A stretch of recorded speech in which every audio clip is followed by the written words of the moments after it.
Bit of a subtle one there, but I'm now once again back on the Wansdyke Path. There's the Wansdyke, the Wansdyke to my right. Good. Looks like we've got a section up on the embankment now. It's getting a bit lost, the sense of the Wansdyke back there. I was pretty much just walking by a hedge as far as I could tell, so nice to be up on the embankment again. Oh yes, there we go, properly ditchy down there. There's a hawthorn tree there doing a Gandalfy "You shall not pass" from Lord of the Rings. I suppose I've got to go down off the embankment for a bit. Decided to stop for a little break under this hawthorn tree by the side of the Wansdyke. It's giving me a bit of shade from the sun over there. It is about, 5:30. There's a break in the embankment of the Wansdyke here. Suddenly a lovely view down towards Avebury. You could see Silbury Hill over there, and you can't really see much of Avebury itself at this distance, but you know it's there. But, nice silvery clouds we're having now. This is a gorgeous section now of the Wansdyke Path along the Wansdyke, quite deep down there into the ditch. The sun's just turned itself down a notch or two, so it's warming my face but not burning my face. I probably do look a bit red, but never mind. And I guess here it's a little bit easier to believe the theory that this was a defensive structure, because from up on this side of the Wansdyke, look at that view you get over everything that lies to the north, Avebury there and beyond. You know, if you were trying to defend the lands of the Celtic Britons against the marauding Saxons who are presumably coming over that direction, here it does seem a bit more plausible that's what it was for.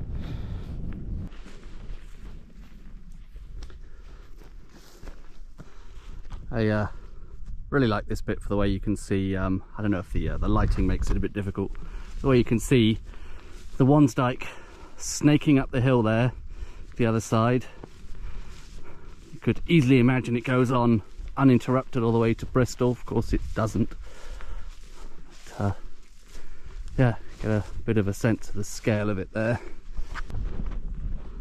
I'm still looking for a spot to sit down for a bit, cook some dinner. The first bit back there of open access land covering the Wansdyke, it had there weren't any cows in it, but there was an open gate, and I did the maths, if that's the right word, and I think there was a route that would allow the cows to get in, and lots of fresh cow pats in there, so presumably they had been in recently. There's another section up here just beyond that fence over there, if you can see that, which is also open access land. At the moment I can't see any cows in any nearby fields, so I'm hoping that bit is currently closed off to cows. I'm struggling a bit to find an ideal ditch spot, so I'm actually doing something I'd really rather not do and turning back and retracing my steps a bit. Just tricky to find bits of the ditch, the Wansdyke, that are open access, not too overgrown. Unfortunately this is pretty overgrown down in the ditch, but also not too close to livestock. It's kind of hard to get that Goldilocks-y combination of all three. I'm sort of running out of the open access land bits, so I think I'm going to have to retrace my steps at least a bit. Maybe some of the bits I passed earlier were slightly better.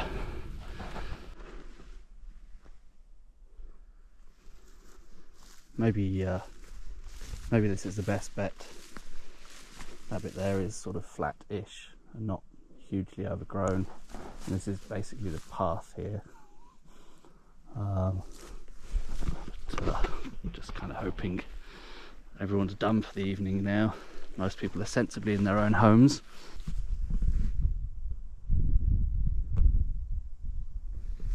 Or here even, it's a bit less sheltered, not technically in the ditch, but that's a nicer cooking spot. Right, I have found a spot to sit down. Got a view of the sunset. I'm going to make myself some dinner. The menu tonight is dal, never a dull moment. I thought I'd actually try and do it from scratch rather than just one of those lazy dehydrated meals, so I have brought with me some rice.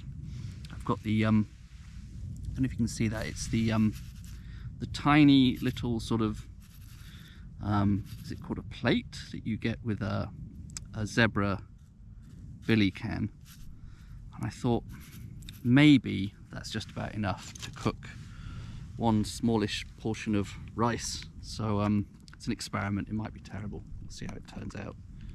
So I'm going to start by putting some water in with that.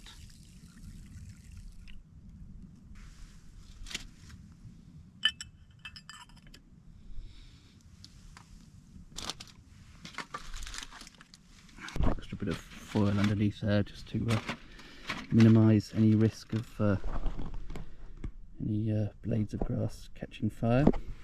Like that from here.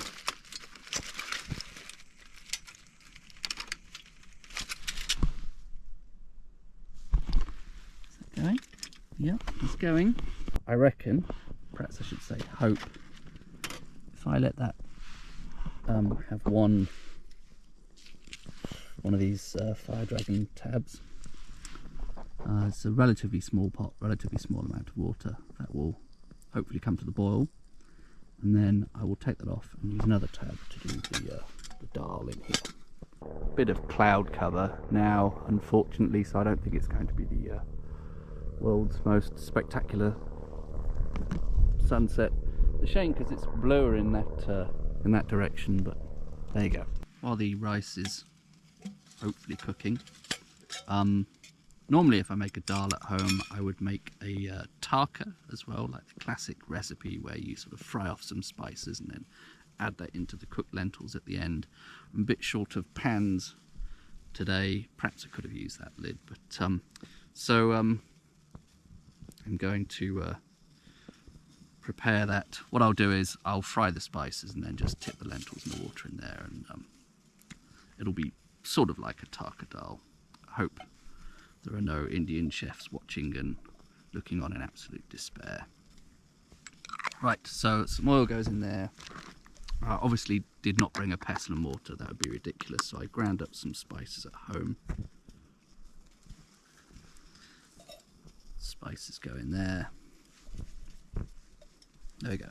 Some standard masala, kind of cumin, coriander, clove, black pepper, mustard seed. Also, while the rice is cooking, I can open this evening's wine. I was accused of sanity by Giles, for having decanted last time, and that's definitely not an accusation that I'd want to encourage. So I lugged the bottle. It's not such a long walk today, so it's not the end of the world. And that means I have to open it. I seem to have hit a small snag where I think the water from the rice bubbling over has put out the stove. Interesting. Also, the water was at least bubbling, which hopefully means it's boiled. So I'm going to carefully take that off now. I've got a pair of chopsticks with me to lift that off in the absence of a handle or a grip or gloves. I'll lift that off and just sit it on the side and see how we go from there. So I'll start frying these spices. They only need, I don't know, 30 seconds. What a lovely aroma of spice there. Okay, the next stage in this is obviously lentils. Lentils seem to have been partly contaminated by the melting spinach. Not to worry. Right, water now, pretty important.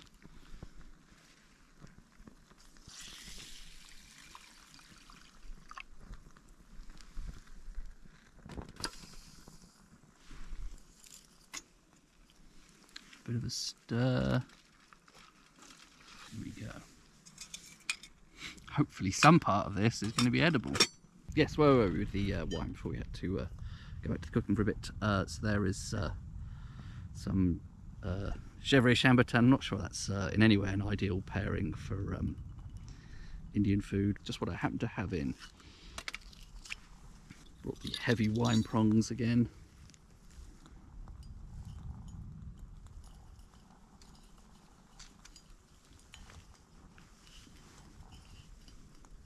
I do like the way that cork comes out. Oh dear, cork landed on the billy can. I like the way the cork comes out completely there. Okay, let's see what this 2017 Chevrolet Chambertin from Domaine Humbert probably. Oh, lovely. That's a bit floral actually. Really nice. Pretty sort of floral kind of nose. Perhaps I'm getting a background of wildflowers. It's tainting my judgment there, but lovely. Sky's actually a bit nicer in that direction, away from the sun is theoretically setting over there. It's a very satisfying sort of witch's cauldron effect here. It is probably burning on the bottom a bit, but you know, all part of camping, I suppose. I've been so heads down on the Dal there that I missed the sunset sort of getting a bit more interesting over there. Okay, I think I have finished cooking. Are we ready for the waiters when they lift that little dome off the plate? You know what I'm talking about. So there we have it, cooked on the side of the Wansdyke there at sunset. We have rice. That looks to me like cooked rice. I'm pretty happy with that, considering that was only on the stove for 3 minutes. If I get chronic indigestion, then obviously I'll be less happy with it. And over here we have some dal. I think, is that technically called Hariyali dal when it has spinach in it as well? But I am pretty pleased with that for, you know, cooked on a hill or a side of a hill or an embankment or next to a ditch or whatever it is. I've got my spork. Are you ready for the taste test? First of all, let's see, is the rice cooked?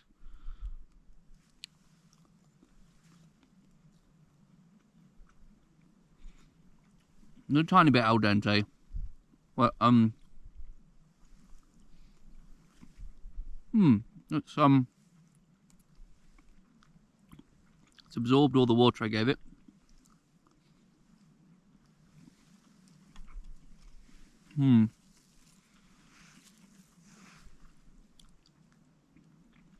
Right, time for a dal moment.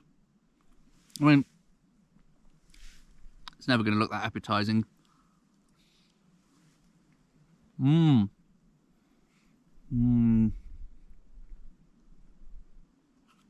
That is lovely. It's quite gently spiced. I didn't put any chili in. Oh, look at the sunset now. Babbling on here about my spice mixture. Who cares?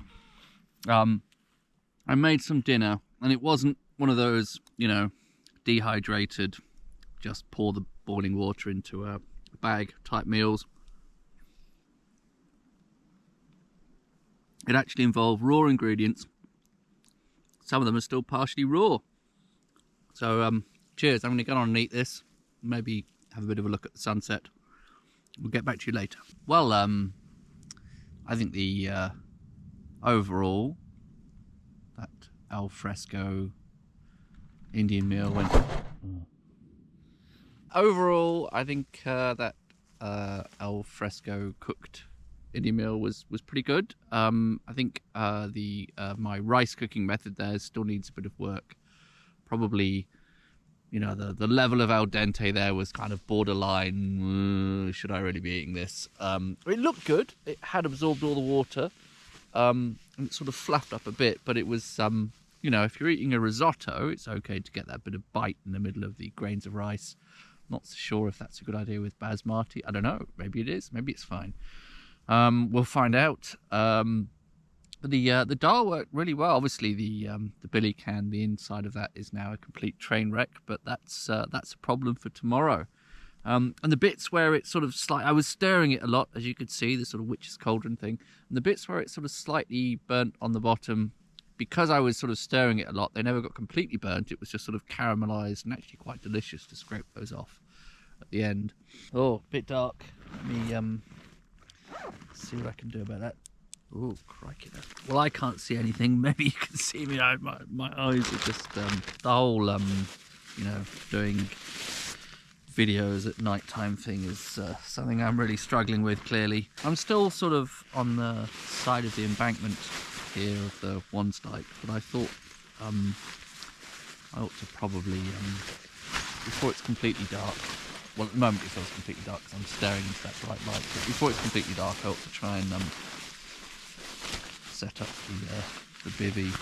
Okay, so this is going to be home for the night.